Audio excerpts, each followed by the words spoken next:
Like $8.99 for a paperback? Like that is a fucking steal in this economy. Hello there, I'm JEN-nuh-nee and this is my channel, This Story Ain't Over, and today I'm going to be hauling all of these books that I recently bought, both from indie bookstores in Toronto and then also from some used bookstores. Your girl got an amazing deal on some of these books at the used bookstore, so I'm very excited. I hope you will be excited with me, and let's just get into the books. Those of you who've been following me for a while know that my taste ranges from like literary fiction to fantasy to literally anything, so you're gonna get a great mix in this haul, and hopefully you'll find something new to read. As always, if you've read any of these books, let me know what you thought of them so I know what to pick up, and then we'll just go from there. Okay, first up we have The Nickel Boys by Colson Whitehead. I think I own one of his other books, but I honestly don't know too much about this one and kind of picked it up on a whim. As you can see, it says $1.99 on here, but I do know that this author is the winner of a Pulitzer Prize, and he is also a Black author, and this book essentially follows a set of boys in 1960s Tallahassee, and it's based off the real story of a reform school that operated for 11 years. And honestly, I'm intrigued. I love a good historical fiction, and the fact that this author has won the Pulitzer Prize has me intrigued. So if you've read Colson Whitehead, let me know what you thought of his books. Okay, next up I have a bit of a horror/mystery thriller, and that is Indian Burial Ground by Nick Medina. This is the author of Sisters of a Lost Nation, which was one of the nominees for the Goodreads Best Horror of the year, and I definitely meant to read that book, but I never got around to it. But I did see this book around and I was like, I would really like to read this. And so when I saw the paperback at the used bookstore, I was like, yes, give it to me now. This honestly is just so perfect. I'm also on a mission to read more books by Indigenous Native American authors, so this is definitely going to help me towards that goal. Okay, this next one is one that I kind of picked up on a whim, also at the used bookstore, and that is Love Marriage by Monica Ali. What drew me to this book was the opening lines of the book, which I will read to you. In the Gorami household, sex was never mentioned. If the television was on and a kissing with tongues scene threatened the chaste and cardamom-scented home, it was swiftly terminated by a flick of the black box. Now, at the age of 26, Yasmin knew all about sex. Honestly, that is like a gripping enough first sentence for me that I'm like, yes, please give it to me now. But basically, this follows a 26-year-old South Asian woman who is training to be a doctor and who ends up engaged to this guy whose mother is a famous feminist, and there is a huge gulf between their sexual experiences. And honestly, this seems like some sort of social comedy and has some commentary on just South Asians and their practices. As many of you may know, I am South Asian, and so I love getting to see more South Asian rep. There's this concept in, South Asian culture where there's arranged marriages and then there's love marriages where, in Western culture, all marriages are supposed to be love marriages, I guess. So it appears it's going to, talk about that dichotomy. This book haul is going in absolutely zero order because we're going to switch to some other books that I bought from a indie bookstore. So I grabbed The Obelisk Gate and then also The Stone Sky by N.K. Jemisin. These are the second and third books in the Fifth Season trilogy, or the Broken Earth trilogy. That's the name of the series. First book is called The Fifth Season. One of my favorite books ever. It was so stunning. It was so well done. And I knew that I needed to get the sequels at some point. And so when I saw the paperbacks at the bookstore, I was like, okay, yes, this is the moment. This is the time. I'm so hyped to finish this series because I just loved the first book and it was just so incredibly mind-blowing. It is a sci-fi fantasy series by a Black author and centers Black characters and is just so freaking good because of the commentary it makes on our real world, and I'm just so excited to see that extend into the later books in the series. Okay, next I have a couple nonfictions that I also bought from the indie bookstore that I actually talked about in my March wrap-up, so if you haven't watched that, go check it out. I have One Day Everyone Will Always Have Been Against This by Omar El-Akkad. This was a phenomenal nonfiction, and Omar El-Akkad talks about, his disillusionment with the Western world, this world that he sort of bought into. Previously, he's a journalist, and the reaction of the Western world to the genocide in Gaza and just everything happening in Palestine really, caused him to reconsider everything that he has known and believed about this world that he lives in. And the title of this book is actually from a tweet that he wrote in October of 2023, so shortly after the genocide began. And it was this idea that although everyone will question whether there's a genocide going on right now or all of these, different things and dissent and whatever, soon there will be a day when everyone will pretend that they were always against this. And he kind of talks about sort of the evilness and the awfulness of that fact. The idea that essentially no one will act in the moment, but they will pretend that they had or they could have or whatever later on. On a similar note, I also grabbed The Message by Ta-Nehisi Coates, and this is also a nonfiction. And what I found really interesting about this book was that he set out originally to write a book about writing, and instead he ended up writing about some of his experience and things that he had learned through travel. And one of the chapters follows him as he travels to Palestine and as he observes everything going on there with the occupation. And what I loved about that was that he connects it to our global context and to, what's going on even in the US. And I just love that he connected everything together and how each thing affects each other. Ta-Nehisi Coates is also like a phenomenal writer. Like every sentence of this book was just so fucking good. So highly recommend. Okay, next I also grabbed Sunrise on the Reaping, of course, by Suzanne Collins. I needed to complete my Hunger Games collection. And honestly, I kind of wish that I had reread the entire series before reading this. But regardless, if you want to know my full thoughts on this, go check out my wrap up. But yeah, if you didn't know, this is the prequel to the Hunger Games series, and it follows Haymitch's story, his Hunger Games, and sort of the lore behind why he is the way he is. And if you want even more thoughts on this and you want to see me actually read this in real time in a vlog, then go join my binder community as a paid member and you can get access to that vlog. Okay. Ooh, okay. Back to the books from the used bookstore. I grabbed The Blueprint, and this is by Ray Gianna Rashad. And this one honestly really intrigued me ever since I heard about it. And I think I may have borrowed the audiobook or ebook from the library, but then didn't get around to it. And when I saw they had the paperback at the used bookstore, even though this recently came out, I was like, yes, please give it to me. Like $8.99 for a paperback? Like that is a fucking steal in this economy. This book seems super interesting and like very topical for this moment because it follows a Black woman who lives in Texas, essentially in this sort of dystopian version of our world, or not so version, but just dystopian world. There is an algorithm that determines a Black woman's occupation, spouse, and residence. And what's interesting is that the main character is penning a biography of a historical woman, a enslaved concubine to a wealthy planter in 1800s Louisiana. And she's starting to see how like history is repeating itself. And I feel like this is just like on topic for right now because everything that is happening and how our current day is definitely starting to resemble some sort of dystopia. Next, I grabbed Brother by David Cherryandi. This book is actually by a Canadian author and it's set in Scarborough, which is like an eastern suburb of Toronto, which is like near where I grew up. And like, I know so many people from Scarborough and I grew up with all the stories from Scarborough. And this book is set in Scarborough, and it follows these two sons of Trinidadian immigrants. And apparently it's like very political and also very, very heartbreaking. There is a movie adaptation of this book, which I would love to watch at some point, but my partner did watch it and really loved it and thought it was like so heartbreaking. And so when I found out there was a book, I was like, okay, I need to read this. Okay, next I grabbed Erotic Stories for Punjabi Widows, and this is by Bali Kaur Jaswal. This book came out quite a few years ago, and I remember a lot of people saying that they really liked it. So I was intrigued back then, and I just never got around to reading it, and I definitely want to be reading more books by South Asian authors. And initially I thought that this book was actually like a short story collection, but it seems like it's actually a full-on novel, which has me super excited. And it follows the daughter of Indian immigrants. She finds herself getting like wrapped up with this group of Sikh widows who are secretly like intrigued by these erotic, stories and books. And the main character ends up trying to get them to tell their sort of untold stories. Very intrigued to see if I'll like this and if it'll live up to the hype. But if you've read it, let me know what you thought of it. Ow.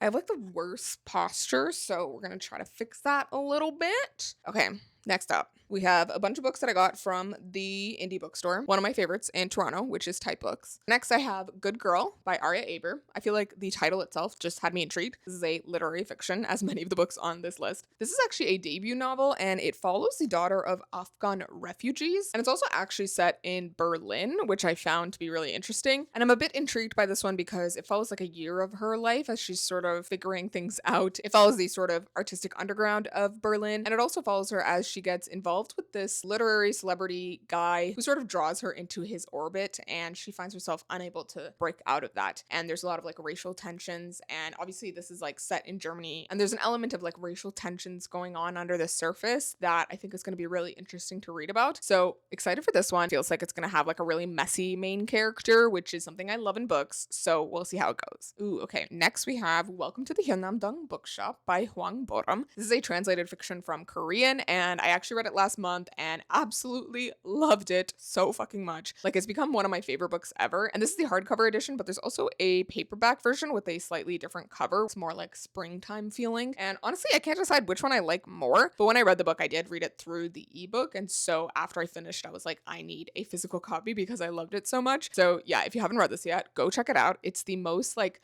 cozy, chill book where you are just following this woman who opens up a indie bookshop in Korea, in South Korea. And it just sort of goes through like the day to day of her running this bookshop and like the community of people around her. And it really delves into the topic of work and people's connection to that, and how sometimes just living a small little life is what we need. Okay, next I recently grabbed Perfect Victims and the Politics of Appeal by Mohammed El-Kurd. If you're unaware, Mohammed El-Kurd is a Palestinian journalist and poet and writer and organizer, and he has been a very strong voice amid the genocide going on in Gaza. And this book is a nonfiction, obviously, and it sort of tackles this concept of why people who are suffering and who are victims of, a genocide need to perform their humanity on social media in all of these different ways for people to actually care and want to take action against stopping a genocide. Why does it take so much for us to care about other humans? And yeah, that's just a heartbreaking topic, but I also feel like it's really, really important to be reading from Palestinian voices right now and just continue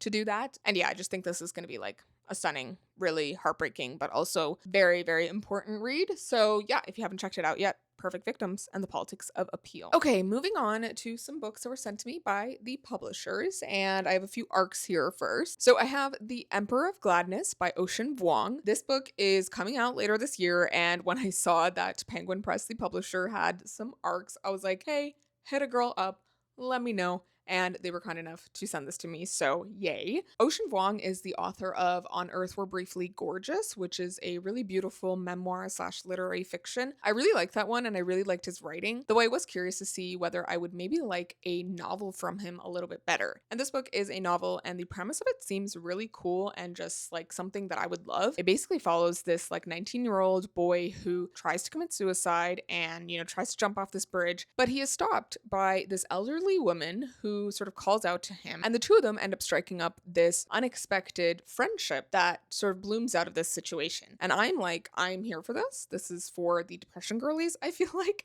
and I am here for it. It does seem like a fairly thick book though, so I'm a little worried there, but I still think I'm gonna love it. And this comes out pretty soon. It comes out May 13th, so I definitely need to get to it soon. Okay, next I was sent This Is Not a Ghost Story by Amory. Amory is a Grammy nominated singer. I honestly don't listen to her stuff, but I am intrigued by the fact that she's written a novel, and this is a satirical adult debut that tells the story of a Black man who walks into the light, which has me very intrigued. I love satirical books, as you guys know, so I was like, yes, sure, send me the arc. Honestly, very intrigued to see what I'll think of this and if it'll be actually any good, because I am very suspicious of celebrities writing books, but we'll see. Okay, next, I was also sent the arc for Ascension by S.T. Gibson. S.T. Gibson is the author of A Dowry of Blood, which is one of my favorite books of all time. And this is the second book in a new series from her, and the first book is called Evocation. And I actually have not read the first book. I definitely want to, because I've been sent this beautiful arc. I did ask the publisher to potentially send me like a copy of the first book. We'll see if they fulfill that request. If not, I'm going to see if I can borrow the first book from the library so I can read that and then potentially read this. But Evocation was like a anticipated release for me from last year, and I was excited to read it. I just never got around to it. So hopefully I get around to reading that and then I can read this. But from what I remember, that book was queer and it had a bit of this like deal with the devil type situation, I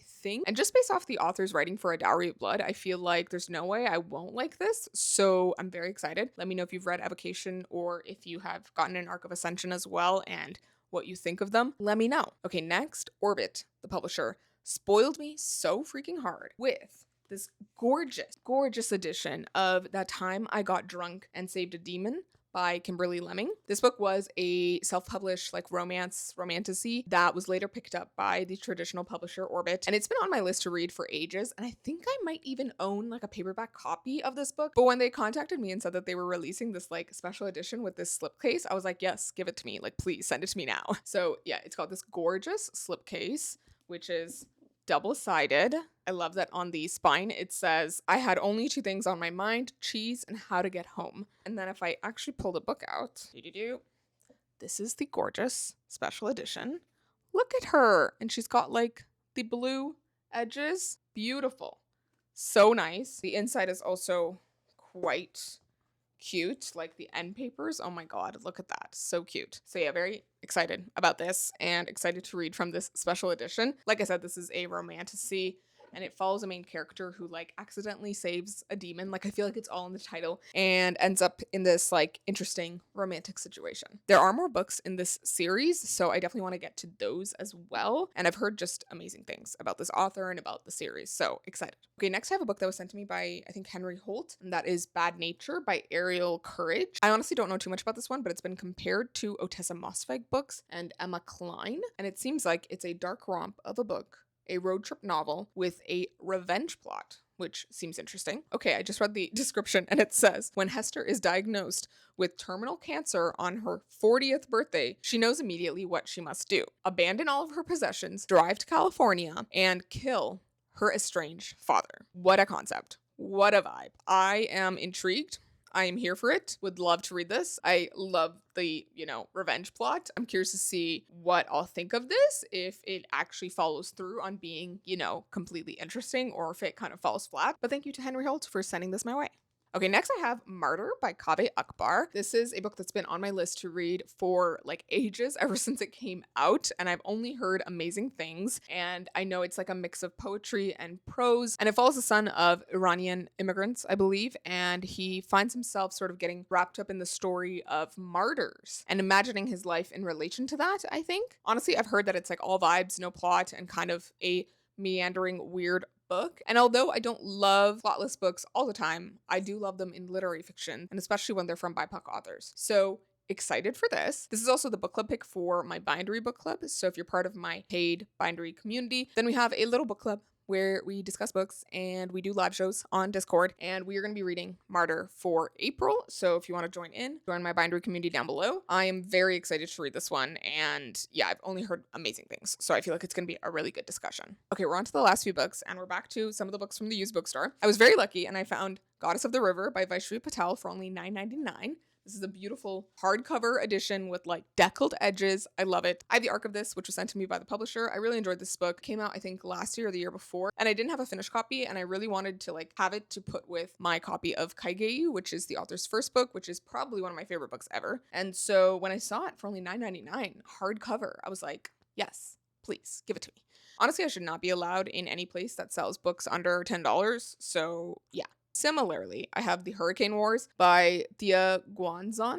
I've heard like so many amazing things about this book, but also like so many horrible things about this book, so I don't know. I do know it is a romantasy that is inspired by Filipino like mythology and folklore. I remember going to a book event, and like a person there who was Filipina, she was saying how she really liked the representation in this. So I was like, oh, okay, like that sounds fantastic. And honestly, a romantasy with like a BIPOC main character and like that kind of representation just excites me. So we'll see what I think of this one. I think I also have the audiobook from one of my apps that I use, so I might listen to the audiobook while I read this, but this was only $9.99, again, for a hardcover. So I was like, yes, please. And on to the final books on this haul. I have the bindery books for the spring-summer season of 2025. These are the arcs of the books. There's 4 of them, and I'm very, very excited for all of them and cannot wait to dig into them. Bindery, if you didn't know, is a new startup publisher that is powered by community, and it involves tastemakers